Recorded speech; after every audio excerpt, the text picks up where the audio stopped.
Hi, I'm Yvonne Mbanefo. This is another one of our daily dose of Igbo words and phrases. Today's Igbo word is Akwa Mmiri. Akwa Mmiri means towel. Learn how to say it by repeating after me. Akwa Mmiri. Akwa Mmiri. Akwa Mmiri. You won't know how to say it unless you practice. As usual, we're going to look at some examples of sentences using Akwa Mmiri. O dinara n'elu akwa mmiri akpasara n'ala.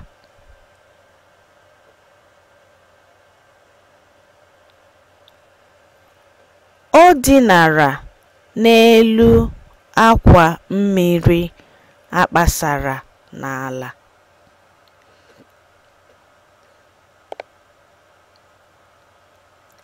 O dinara n'elu akwa mmiri akpasara n'ala.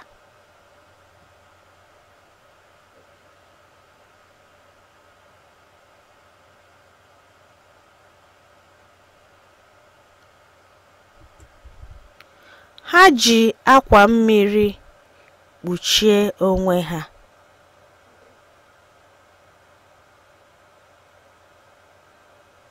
Ha ji akwa mmiri kpuchie onwe ha.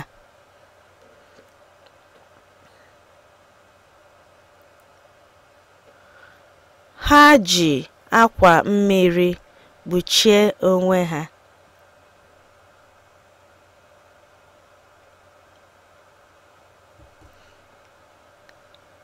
Nna ha ji ọtụtụ akwa mmiri n'aka.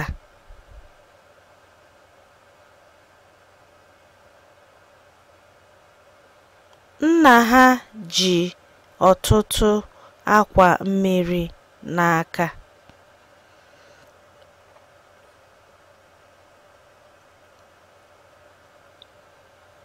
Nna ha ji ọtụtụ akwa mmiri n'aka.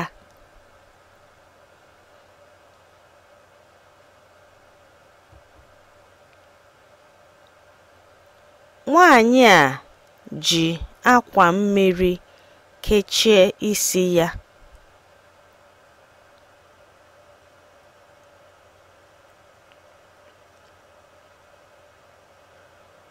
Nwanyị a ji akwa mmiri kechie isi ya.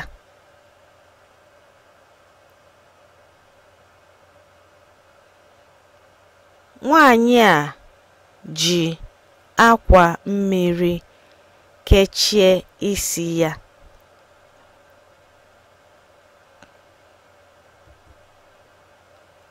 Akwa mmiri. Akwa mmiri. I'm Yvonne Mbanefo, and that was one of our daily dose of Igbo words and phrases.